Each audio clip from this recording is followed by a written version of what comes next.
Thank you. Thank you. Bernie. Bernie Moreno, how's the Senate? Thank you guys for having me. It's an honor. I want to thank Chris for the introduction. Did you get my office? Yeah. He just said, the one I used to have, the one in Russell? Yeah. Did you find any cash or gold bars? No. Is there media here? It's a joke. It's a joke. You know, guys know.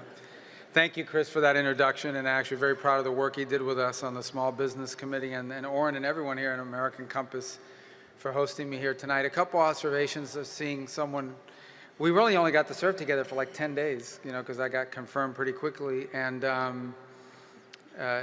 by the way, the president was, I got 99 out of 100 votes because the vice president at the time has seated up and filled. And the president, for some period of time, expressed great concern about the fact that I had 99 votes in the Senate. He didn't know if that was a good thing or a bad thing. But I told him recently, sir, you don't have to worry about that anymore. I don't think I'd get 99 votes now. And anyways, but thank you for this chance to speak to you. And by one more thing I want to tell you about, I spent, you know, now that I'm in an executive branch, we oftentimes have to deal with the fact that, you know, we want to do something and it's like, well, but there's a statute or there's a law on the books that limit our ability to do things by executive action. You know, it requires us to go through certain steps. And so I increasingly find myself saying, who the hell wrote these laws? And today I was reminded it was actually me who passed a certain law that stood as an impediment to quick action. So anyways, yeah, I've grown in my appreciation for the executive branch more and more each day. And, but that's also, yeah, the media is going to say, oh, he's for an authoritarian form of government. No, I just, you know, some of these laws I passed are getting in the way of my current life. So we have to work through it. We will. But thank you guys for this chance and the work that you've done. And I know that obviously you're going to spend a lot of time focused on domestic decisions, but I want to hopefully pitch you a little bit tonight about what I've learned and what I already believe coming into this job, that so much about what happens domestically, economically, is increasingly intertwined in geopolitics. It always has been. I think that's one of the lessons we forgot, but I think we've been reminded of that here most recently, and a number of events have brought that to bear. The first thing I would say is, I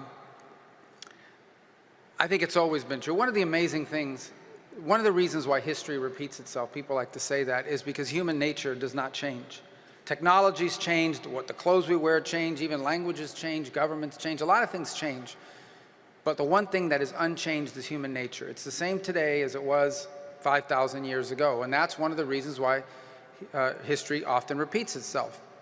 And one of the things about human nature, I'm not trying to sound like a psychologist here, but one of the things that I think history proves is that one of the things we are programmed as people with is the desire to belong. In fact, if you notice, if you put humans anywhere, a handful of people anywhere, one of the first things they start doing is trying to create things that they can join or be a part of. And that's true for nationhood and nation states. The concept of nationhood. Now, it's a new concept. I mean, before that but we had something, you know, we always had organizations, whether it was city-states or tribal organizations, but the advent of the nation-state is a normal evolution of human behavior because people think it's important to belong to something. And being part of a nation is important. And I think that's really true, obviously, increasingly in how geopolitical decisions are made. I think that's obvious and people understand that, but it's one of the things that we forgot. And we certainly forgot it at the end of the Cold War. If I can take you back to the end of the Cold War, and understand for me these are formative years because I grew up in the 80s, probably the greatest decade ever, confirmed by the, yeah. You know why I know this? Because my kids might have well, I say young, they're like 24, 22, 20, just turned 20, and one who's 17. All they do is watch reruns from the 80s and 90s. They don't make good TV anymore. Everybody wants to watch stuff from the 80s and 90s, so that's just my pitch. The 70s were a dark period of time because of disco music. But in the 80s, we got a disco fan back there. But the 80s, you know, we did, the hair was a little too big, but other than that. But going back, the 80s, you grew up, and I remember in 1983, now I'm aging, I just turned 54. I feel 55, but must be 1983. Do you guys remember a movie called oh gosh, what was it? It was about nuclear war. Do you remember this? It was No, War Games. That was a great movie. I'm talking about when I was on TV that scared the hell out of me. There was The Day After. Do you remember that movie, The Day After? This was traumatizing, and they had this thing on television. But basically grew up understanding that the world at any moment could end because the United States and the Soviet Union were headed for conflict and war, and that, you know, maybe we wouldn't even make it to 25 and things of this nature. I forgot about War Games. War Games is another good movie, where this guy hacks into the computer. This was an 80s hacker. This was not, I can remember the phone and the modem, and what was that actor? It was the same, Matthew Broderick. It's a great movie. I know I'm completely off topic, but let me just tell you, I lived in Las Vegas at the time, and if you recall, the first city that he blows up in the War Games is Las Vegas. And I was sitting in the audience, and so everybody's like chuckling. There's nothing funny about this Las Vegas strike. In any event, so this is where we grew up. And then in 1989 and 1990, 91, it was my first years in college, and literally the entire world just transformed before my very eyes. Understand, you grow up your whole life, and like the whole world is about the Soviet Union, and all of a sudden the Soviet Union no longer exists. My favorite memory of that is that I was actually taking a course that fall by a Soviet expert at, I think it was in Gainesville, Florida. And this poor guy's entire career came crumbling down over a 3-month period as the Soviet Union collapsed. It's like all these years of work, you have a PhD in Soviet studies, and now the Soviet doesn't exist anymore. So I don't know what he did after that. I need to check up on that guy, but anyways, the point is the whole world transformed. And there was this effusive exuberance, the belief that the Cold War is over, we won, and now the entire world is going to become just like us. Free enterprise democracies. That was a very idealistic thing to believe. But here's the other conclusion they made, and that is that nationhood no longer mattered when it came to economics. That right now the world would no longer have borders. It wouldn't matter where things were made. What mattered is they were made in the most efficient place.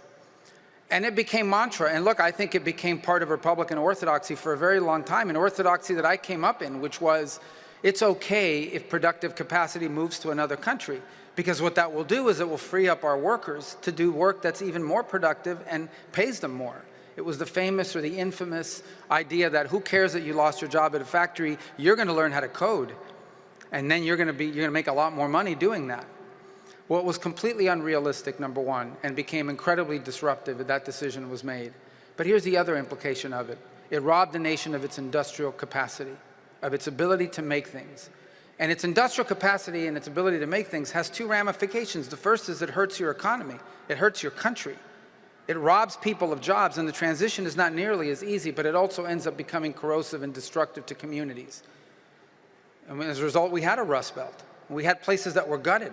And we had families that for generations had worked in a certain field or for a certain company, and all of a sudden that company or that field vanished because it moved somewhere else where it was cheaper to do, and those jobs were gone, and obviously became incredibly destructive, not just for the United States, by the way, but for many nations in the industrialized West. But the other thing it robbed us of is the ability to make things, which is a national security impairment, and a very significant one. If you go back to the World War II, the admiral who had been tasked with planning Pearl Harbor thought it was a really bad idea.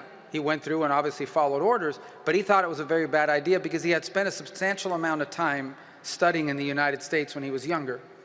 And his conclusion was that attacking the United States was a bad idea because even though at the time militarily we were behind the Japanese, certainly technologically and otherwise, we had factories and we had access to raw material and resources. And he knew that over time, once those factories and those raw materials were put to the war machine, the Japanese would not be able to keep up. And you could very well argue that the end of World War II, that the victory in World War II, both in Europe and especially in Asia, was the result of America's industrial capacity. When the Japanese lost a plane, they lost a plane. When we lost a plane, and their planes were better than ours for a long time, when we lost a plane, we were able to produce hundreds to replace it. Industrial capacity mattered in terms of national security. And that's never changed. That's always been true. And so today, what you find is because of all of those years of neglect, because of the loss of industrial capacity, we didn't just undermine our society. We didn't just undermine our domestic economy. We've undermined our position in the world. And what you will find, and what we find even now, is that increasingly, on geopolitical issue after geopolitical issue, it is access to raw material and industrial capacity that is at the core both of the decisions that we're making and the areas that we're prioritizing. Now, the technologies are different, but nonetheless, that is what we're increasingly prioritizing. And that's become really apparent to me. I think it was even going into this job, but in the months that I've been there, on place after place, every country in the world is now pitching themselves as a source of rare earth minerals. Every country in the world, by the way, they're not that rare, so every country has access to it, but it's become a big, that alone is not enough, because you have to have access to rare earth minerals, but then you have to have the ability to process them, and you have to make them into usable material. And frankly, what the Chinese have done over the last 25 or 30 years is they've cornered the market. And this is one of the true challenges to sort of pure free enterprise view of these things. You cannot compete with a nation state who has decided they're not interested in making money. They're not interested in making money in this field. They are interested in the short term in dominating the market, being the sole source provider for the world of a certain product. Because once you establish industry dominance in any one of these fields, you can charge the world whatever you want. Now, one thing is if we said, well, this happened because they're just better than us. But that's not why it happened. It happened because we literally gave it away. Because we made the decision, we made the policy decision that it was okay. We were okay with 80-something% of the active ingredients in most of our generic pharmaceuticals coming from another country. We were okay with giving that away. We were okay with giving away all kinds of things like that. And now we are in a crunch. And I say we, I mean the rest of the world is in a crunch, because we have realized that our industrial capability is deeply dependent on a number of potential adversary nation states, including China, who can hold it over our head. And so in many ways, the nature of geopolitics is now adjusted to that and is adjusting to that. And it will be one of the great challenges of the new century, and one of the priorities of this administration under President Trump, is to reorient our domestic and the way we pursue geopolitics to take into account for the fact that you can never be secure as a nation unless you're able to feed your people and unless you're able to make the things that your economy needs in order to function and ultimately to defend yourself. There is virtually none of the leading edge industries of the 21st century in which don't have some level of vulnerability. And it's become one of the highest geopolitical priorities that we now face. Not simply access to raw material, but figuring out how can we have more industrial capacities in these critical fields, ideally domestically, but if not here, then diversify the global supply chain so that it cannot be used against us as a point of leverage at a time of potential conflict. In fact, unless we fix it, some of these conflicts will never happen, because we will never be able to enter, the amount of leverage they will have on us will begin to constrain our ability to make foreign policy. Unable to get into a tremendous amount of detail, let me just say that even as I speak to you now, there are a number of foreign policy issues in which we're having to balance what we would ideally want to do with what we may not be able to do in the short term until we fix these problems. This is a real challenge in American geopolitics, and it's one that's become a priority and goes right to the heart of the decisions that were made over the last 20 or 30 years that were a mistake and that we're now trying to correct. The other, which is more broad, but I think also ties to economic policy, is the following. Part of the decisions that were made were, in the end, if something is good for the global economy, that's really what matters. Ultimately, a lot of public policy decisions were made without the nation state in mind. Rather, the decision was, is this good for the global economy? Is this good for global economic growth? Is this good for prosperity in other places, even if it may not be in our interest? And we made those decisions even during the Cold War to some extent. I mean, we allowed nations to treat us unfairly in trade, but we allowed them to do it because we didn't want those countries to become victim to a communist revolution that would overthrow them, but then we kept it going. And so today there are multiple countries around the world that are fully developed economies, but whom we have enormous trade imbalances because they want to continue that system moving along, and that has to be corrected. But here's the final point, and here's why this is also critical, because not only did we take out nation-state interest and the national interest out of our economic policies, we also took it out of the way we made foreign policy decisions. The idea that our foreign policy, depending on the place and on the issue, should be centered and focused primarily on what is good for the United States was completely lost. Time and again, we made decisions in foreign policy because of what was good for the international order or what was good for the world. And I'm not saying those things are irrelevant, but the number one priority of our foreign policy of the United States, the number one foreign policy priority of the United States needs to be the United States and what's in the best interest of the United States. That's not isolationism, that's common sense. On the contrary, in order to do that, we have to engage in the world. But we need to engage in the world in a way that prioritizes our national interest above all else. And the reason why we do that goes back to my point at the outset of this with human nature. And that is that that's what other countries do all the time. Virtually every single nation state we interact with prioritizes their national interest in their interactions with us. And we need to begin to do that again, and we're beginning to do that again, prioritizing the national interest of the United States above everything else in making these foreign policy decisions. And I'll close by saying that's where foreign policy works best. As I've said to multiple foreign leaders, including some with whom we haven't had engagements with for many years, I said the way foreign policy works best is when our national interests are aligned. When they're aligned, that's where we have incredible opportunity for partnership together. And when they're not aligned, that's where I expect them to pursue their national interests and us to pursue ours, and to do so peacefully if possible, and that's the work of diplomacy. And so I think the work you have done to reorient our thinking towards the national interests, both in our domestic economic policies as well as in our foreign policies, is critical work for 21st century conservatism.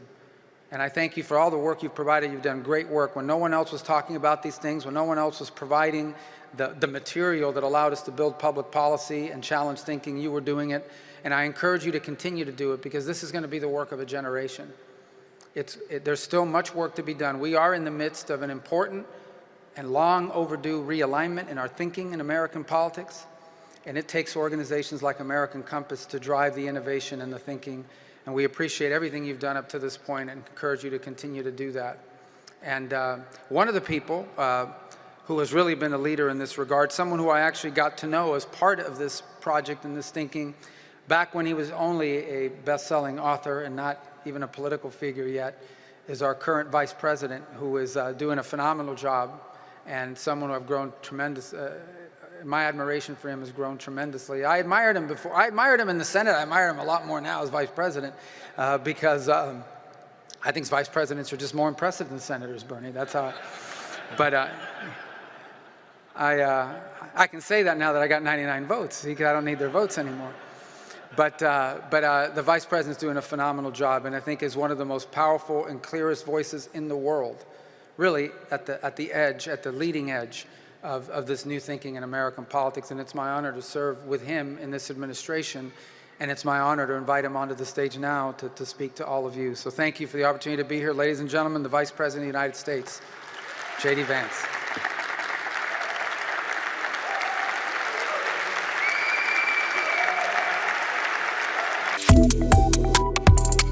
Subscribe to Oneindia and never miss an update.